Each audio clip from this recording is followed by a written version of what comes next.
Hello, and welcome to Rethinking Our History, where we seek to shed a light on events that have been forgotten and covered up, and to make us all question how much do we really know about our history? I'm Felicia. And I'm Ian, and we are here to reveal all the sordid details of history that have been swept under the rug. Get ready to get angry, be curious, and maybe have a laugh or two as we rethink our history.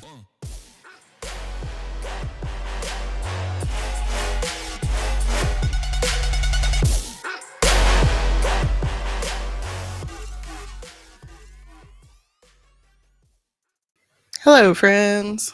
Hey guys. Thanks for joining us for another lesson, number 26. Whew, Yeah, I wish I was 26. getting up there on the histories. Yeah, 26 episodes of shit that'll just make you want to scream. Yeah. We are back this week with the second half of our coverage of the worst act of domestic terrorism in U.S. history. But of course, before we get into that, let's get the business out of the way. If you found us here first and are a fan of the paranormal, give our show, The Paranormal Lovers, a listen. It's great. That's great. Over 100 episodes about anything you can imagine about the paranormal. If you would please be so kind, give us a follow and share on social media, Facebook, TikTok, Instagram. We also have videos of both shows on YouTube. To find us on any of these platforms, just search for The Paranormal Lovers in the search bar. If you would like to support the making of these shows, we have a couple of ways you can do so. First, we have our merch shop over at theparanormallovers.threadless.com.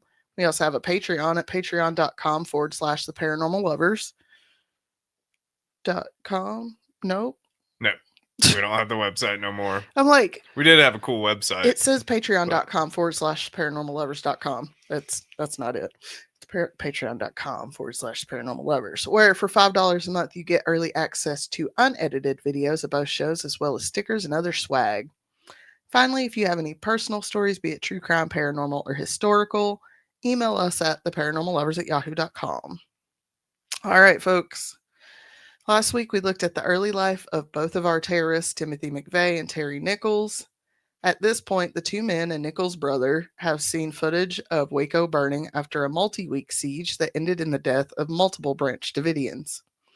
This was just 1 year after the botched operation at Ruby Ridge, where Vicki Weaver was shot while holding her infant daughter. Both men had similar upbringings and believed in the same political beliefs: guns, the Constitution, and white power. They both held anti-government beliefs, Nichols even getting into the sovereign citizen movement. Woo! Again, go listen to episode 330 of Sinisterhood if you want to know all about that. Ye to the hall. Ye, and I cannot stress this enough. Hall. I got him a koozie that says that because it just made me chuckle. After the events of Waco, McVeigh made it his personal mission to, quote, reconnoiter sites of rumored conspiracies, end quote. He made one trip to Area 51 to defy the photography restrictions, and also Gulfport, Mississippi to look into rumors of a United Nations operation.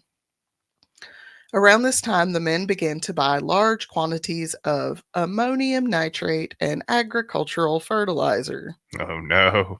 In September of 1994, they rented a storage shed and began to hoard their materials for their bomb. They stole dynamite and blasting caps from a nearby quarry, and in August, they got 9 binary explosives from gun collector Roger E. Moore, whom the two had befriended on the gun show circuit. Because if y'all remember, they like to travel around and sell weapons on the gun show circuit because, you know, everything's legal there. Pretty much, yeah. Y'all ever been to a gun show? Oof. It is like, it's crazy. It's a liminal space, but not a good one. No. It's fucking weird. I went to one in Savannah once with my ex. Georgia, man. The North Carolina ones are just as bad. Worse, probably. Probably worse. I'm honestly, we have some right up down the road from us. Like several times a year, we have gun shows at the center right down the road from us. I'm terrified of going in there as a black woman. Yeah. I wouldn't feel safe. No. Mm-mm. Yeah. Mm-mm. I mean, you can just buy a gun there, like nothing. Yeah. It's kind of, it's weird. So remember how I briefly mentioned a third accomplice, Michael Fortier? Well, it took a little bit of a convincing to actually get Michael on board with the plan, and in the end, he really did not have a huge role in the crime, other than the fact that he did nothing to stop it. And that in itself is a crime, folks, just in case you need to know. If you know of a crime that's going to happen and you do nothing to try and stop said crime from happening, you can also be charged with a crime, Yeah, it's accomplice. among other things. um, Even more, Michael's wife Lori was also aware of the plan, having seen the plans for the bomb that McVeigh had drawn up. Jeez. Yeah. Roger Moore, the poor guy who thought these two were his friends, was really just another victim in the making. He was robbed by Nichols and McVeigh, with them getting away with, quote, $6,000 worth of guns, gold, silver, and jewels, end quote.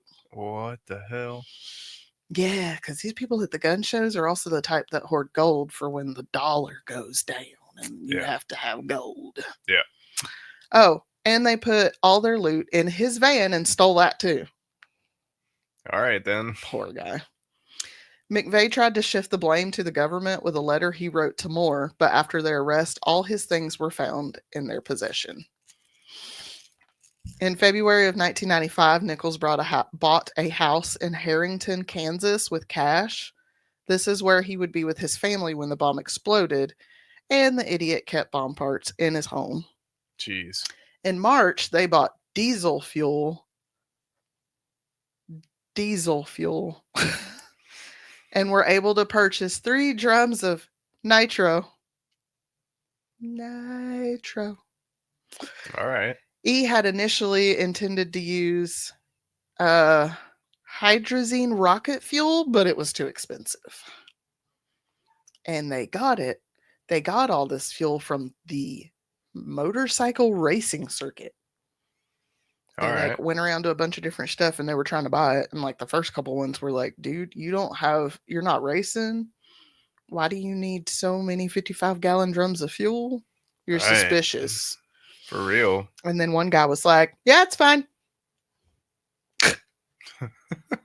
God. Imagine how he felt afterwards. Right. Imagine all these people that are like even minimally involved in ways that's like, oh, he probably just wants it to, I don't know, maybe he's got 50 bikes or something, right? No, he wants to kill a bunch of people. And then you learn about that after the fact and you're like, I sold him that. Right. Oh, Be like, well, shit, that's why that guy needed that much fuel. So I'm not sure where he got the Tovax from, which is an ammonium nitrate and methyl ammonium nitrate explosive.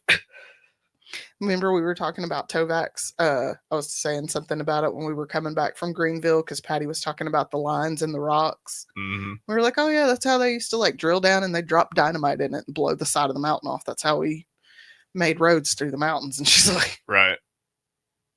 I'm like, yeah, sis.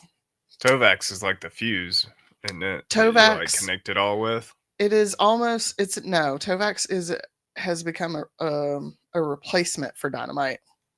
It's a more stable, less what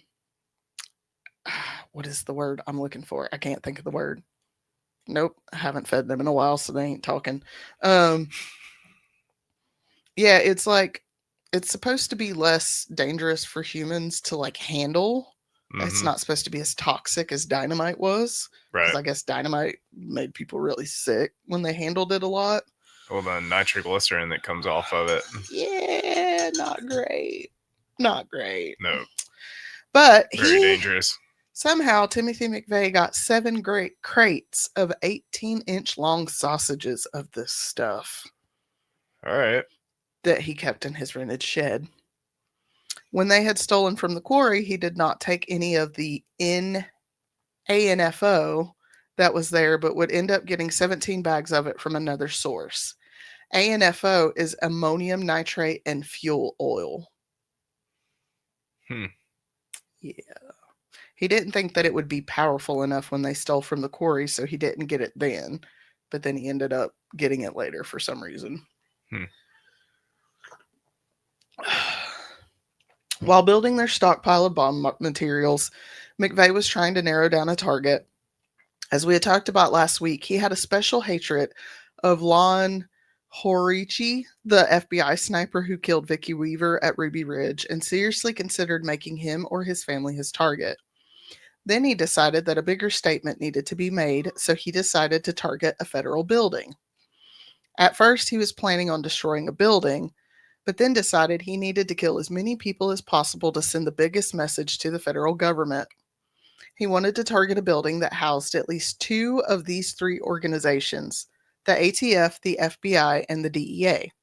If there were other law enforcement agencies in the building, even better. They considered targets in Arizona, where McVeigh was living, Missouri, Texas, and Arkansas. He also wanted to minimize the non-governmental casualties, so any businesses so any buildings with other businesses were ruled out. Now, that's iffy because on one hand, there was one building they looked at, but there was a florist shop on the third floor. So Mm-hmm. they decided not to bomb that building because there was a florist shop there and they didn't want the non governmental casualties. Right. But they also knew that there was a daycare center in this building. Mm. That's horrible. So, in December of 1994, McVeigh and Fortier visited Oklahoma City to check out what would become their target, the Alfred P. Murrah Building. On August 14th, 1995, McVeigh rented a motel room at the Dreamland Motel in Junction City, Kansas. The next day, he rented a Ford F700 from Ryder under the alias Robert D. Kling. He adopted the name from a soldier he had served with, and because it sounded like Klingon, which to that I say, you mean the black man on Enterprise, motherfucker? Really? Really? Okay. On the 16th, McVeigh and Nichols drove to Oklahoma City and left the getaway car, a yellow 1977 Mercury Marquis, What the hell? a giant yellow boat. It's a giant yellow boat. That's a horrible getaway car. Thank you. I'm like, y'all didn't learn anything from like Ted Bundy and his yellow Volkswagen? What Right. are you thinking? Uh, He removed the license plate and left a note covering the VIN plate in the window that said, "Not a quote, not abandoned. Please do not tow. Will move by April 23rd. Needs battery and cable." End quote. On the that's not 17th, suspicious. fucking right. On the 17th and 18th, the men worked to get all the materials in the back of the rental truck. They then drove to Geary Lake State Park where they assembled the bomb. And no, I'm not going to go into how they assembled the bomb. This ain't the anarchist cookbook. You can find it online. It's all fucking on Wikipedia. Wow. Yeah.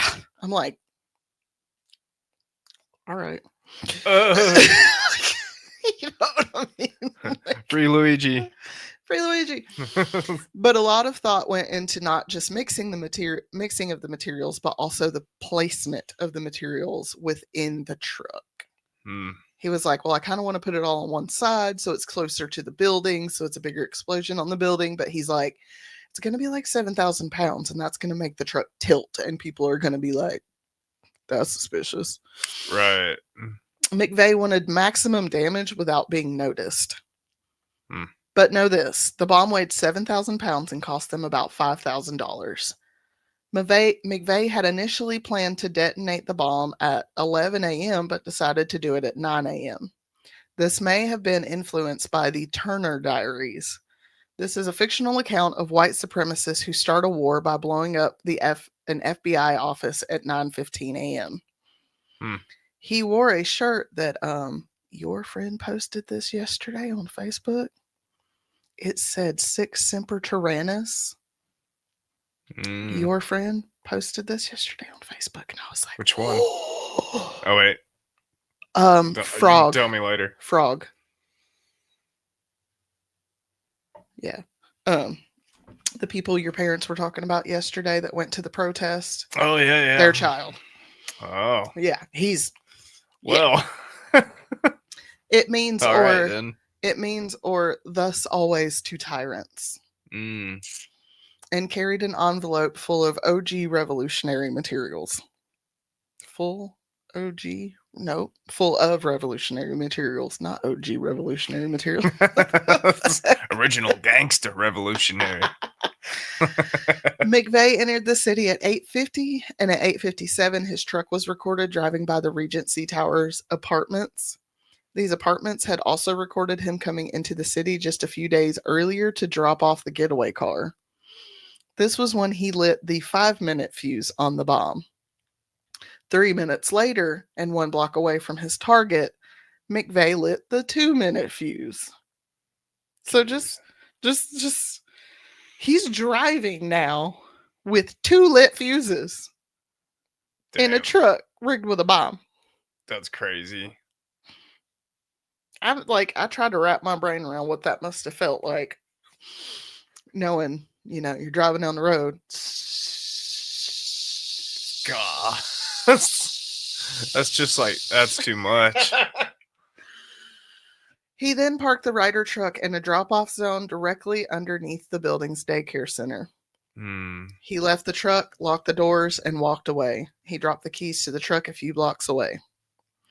At 9:02 a.m., an explosion ripped through the area. Windows shattered in 258 buildings, and 324 buildings in the immediate 4-block radius were damaged. The blast left a 30-foot wide, 8-foot deep crater in the street next to the building. Jeez. People could feel the blast up to 55 miles or 89 kilometers away. Seismometers some 5 and 16 miles away recorded the blast at a 3.0 on the Richter scale, which, if you don't know, is what they used to record earthquakes. Yeah. 168 people, 19 of those children, died as a result of the attack, and 684 people were injured. Wow. McVeigh claimed that he did not know about the daycare center on the second floor, or he might have chosen another location. But Nichols claimed that they did know about the daycare center. They just didn't care. That's horrible. Which I'm more inclined to believe due to my own personal beliefs. Also, when interviewed for his biography, McVeigh is recorded as saying, quote, "To these people in Oklahoma who have lost a loved one, I'm sorry, but it happens every day. You're not the first mother to lose a child or the first grandparents to lose a grandson or a granddaughter. It happens every day somewhere in the world. I'm not going to go in the courtroom, curl into a fetal ball, and cry just because the victims want me to do that," end quote. And yeah, he's an asshole, but he's not wrong. He's not. Like, what is it? What did Brother Ali say in his song about America? Like, have $1 billion a week habit, or $1 billion a week of killing brown people habit. Like, let that sink in, y'all. Like, Yeah, this is the U.S. government. I'm like, yeah, it's fucking terrible what he did. These children did not deserve this, okay? No, they didn't. Oh, neither do any other kids that are getting shit kicked out of them right now by the ultimate bully, aka the U.S. government. Just look at Israel. I literally saw a thing the other day that a little girl who had just beat brain cancer was deported away from her family. Yeah. Fuck this place. Yeah. The FBI had 3 initial theories about who was responsible for the attack. They believed it could have been international terrorists. It was just 2 years after the World Trade Center was bombed. They thought it could have been a drug cartel taking revenge on the DEA office in the building. And finally, they thought it might be anti-government radicals. But it wouldn't take long for them to figure out who was the culprit. Just 90 minutes after the explosion, while driving down I-35 near Perry, Oklahoma, McVeigh was pulled over by State Trooper Charles J. Hanger for not having a license plate. When Trooper Hanger questioned McVeigh about the bulge under his jacket, McVeigh admitted he had a firearm. He was placed under arrest for driving without a license plate and having an illegal firearm, as his concealed carry permit was not valid in Oklahoma. And yeah, folks, make sure when you travel, if you have a gun, if you have a concealed carry permit in your state, you still got to fucking check the laws in other states, dumbasses. Yeah, you do. Back at the scene of the explosion, the rear axle of the rental truck was found. with an intact VIN. And if you don't know what a VIN is, vehicle identification number. I Yep. hate when people call it a VIN number. I'm like, no, no. It's a VIN. The number's in the name. Though the vehicle information number was wait, through the vehicle information number, the FBI was able to trace the truck back to the rental company in Junction City, Kansas. They were able to get workers at the company to help create a sketch of the man going by Robert Kling. When officers canvassed the Dreamland Motel with the sketch, the manager Leah McGowan was able to identify it as McVeigh. On April 21st, McVeigh was handed over to federal agents to be questioned about the bombing. He demanded a lawyer, which, like, always. I don't Always care if lawyer you're up. fucking innocent or not. I don't give a shit. You know what the fuck them old people, you seen them old people when they're like you in the back of a paddy wagon after a protest? Shut the fuck up. Yeah. If you're being questioned by law enforcement, shut the fuck up. Yeah.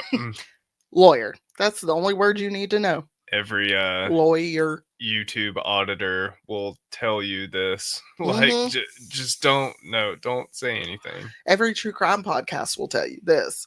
It's one of Crime Junkie's life rules. Yeah. Always get a lawyer, never take a polygraph. Yeah. Because polygraphs can lie. Because polygraphs can be so fucking skewed. Yeah. It's a stress test. Yeah.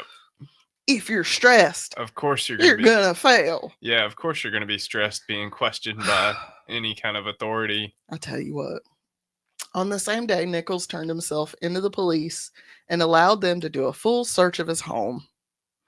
The search turned up,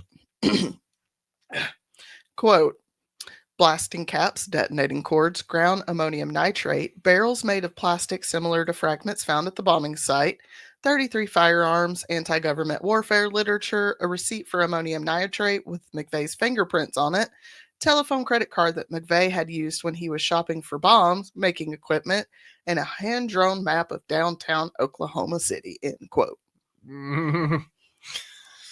Red handed. Sir, you had a whole fucking like storage unit. Ugh. What the fuck are you doing keeping this shit in your house? Keep in mind, he was living in a house with his wife and children. Right. That's horrible. Nicholas was held in jail until his trial, and law enforcement decided to search the farm he shared with his brother James in Michigan.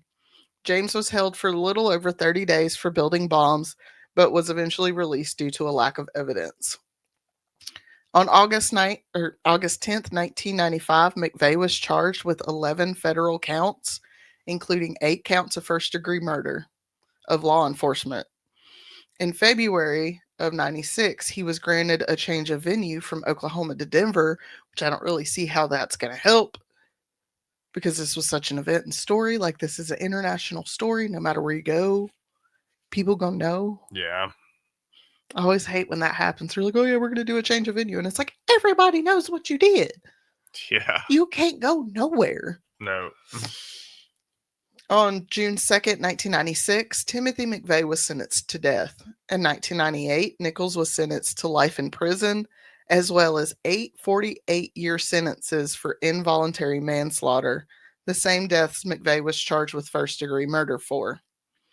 And remember Michael Fortier, the guy who was okay with looking at the plans but didn't actually want to have any part in it? Mm-hmm. He reached a deal with prosecution. In return for his testimony and immunity for his wife, he was given 12 years for, quote, failing to notify authorities in advance of the crime, end quote. Right. So, yeah, not just accessory. You can also be charged with not notifying authorities. So, notify authorities. For sure. See something, say something, or as they said in Wine and Crime the other day, what was it? Yaw and cry. Haw and cry? Something like that. Call and cry. Caw. On June 11th, 2001, Timothy McVeigh was executed by lethal injection at the United States Penitentiary, yep, in Terre Haute, Indiana. Nicholas faced court again in Oklahoma in 2000. He was charged with 120 160 capital counts of first degree murder, one count of fetal homicide, first degree arson, and conspiracy. Jeez. While the prosecution was hoping to get the death penalty for Nichols, he was ultimately found guilty and sentenced to 161 consecutive life terms with no possibility of parole Whew. ever. So, which is great because these men killed 168, including 19 children. These victims ranged from 3 months old to 73 years old. Wow. And that's exactly what they wanted. Vicki Weaver was only in her 30s when she was shot by Lon while holding her 10-month-old daughter. In Waco, dozens of people burned alive when the FBI botched that operation, women and children included. As McVeigh was recorded saying after the fact, quote, I didn't define the rules of engagement in this conflict. The rules, if not written down, are defined by the aggressor. It was brutal, no holds barred. Women and children were killed at Waco and Ruby Ridge. You put back in the government's faces exactly what they're giving out, end quote. Why I got goosebumps. Wow. Shoo. As with most events such as this, many new laws were passed regulating explosives, the way new federal buildings would be built, the teaching of this event in Oklahoma schools, and a tightening of regulations in the drag racing circuit. That's what it was, drag racing. Hmm. To make sure, random people can't get their hands on fuel they don't Right. need. People, stop it. But even more than that, the events of April 19th, 1995 made people think. Not everybody, but it did make people stop and think what would make a former soldier have such hate for the federal government they would take it to such extremes. I was only 9 when this bombing happened, and I don't remember anything about it from that time. But now that I'm older and with the current administration acting like a damn fool, I get it. Yeah. I get the desire to make them suffer as they have made others suffer, even going so far as to not care about the possible loss of child life. Fucked, I know, but the same people who get mad about that have no problem about a brown, quote unquote, illegal child being ripped from their family, being sent to a country they do not know. Those same people have no problem forcing a 12-year-old rape victim to carry a fetus to term and give birth. Nor do they have a problem with queer kids being tortured and abused to quote unquote fix them. Yeah. Those kids who were in that building that day are just as innocent as all these other kids who, while they may physically still be living, have long ago died inside. Yeah. Two wrongs do not, in fact, make a right, but sometimes it is a necessary evil. And people really are not thankful enough that black and brown folks just want equality and not revenge. Yeah. If one angry white man can do this much damage, imagine how it would go with a few thousand angry black people. Oh man. All right, folks. We hope you found these two enlightening. For sure. These last 2 weeks enlightening. Just as a disclaimer, we have no plans to attack anyone for anything. No. We're too old, tired, and neurodivergent to try and plan something like that. We're not suicidal. We I don't want don't to want to run go to away. jail. Yeah, we're not suicidal. We don't want to run away. We have no plans on leaving. We just like letting people know about stuff I'm just that saying, we like, think about. I can understand why people are tired and pissed off and how you can get to that point. For sure. That is one thing that I love. I think about being autistic is we kind of get rid of the not important bullshit. The oh well you have to act this way or you have to do this way. It's like no. Like what's in your heart? You Yeah. know what I mean? Are you a Mhm. good person? Are you going to help people? Or are you just trying to fuck people over to line your pockets and Right. to have power?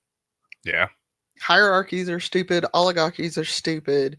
The chase system's stupid. Everything is stupid. Yeah. Everything is stupid. The Uh, leopards are eating their face. Their face. Never would have thought the leopards are gonna eat my face. But I can definitely see how many people honestly planning something against the current administration. Not us. Don't want none. You do you. You do you do you do you. J DJ T whatever the fuck your name is. There are thousands, if not millions, of vets in this country, and they are getting Yeah. even the shorter end of the stick right now because why? And they're angry about it. One, because it's cheaper to bury a vet than take care of one. And Yeah. two, because the government is the ultimate bully. Yeah, they are. All right, y'all. Have a good week, and we'll see y'all later. Bye, guys. We love you. Bye. We love you.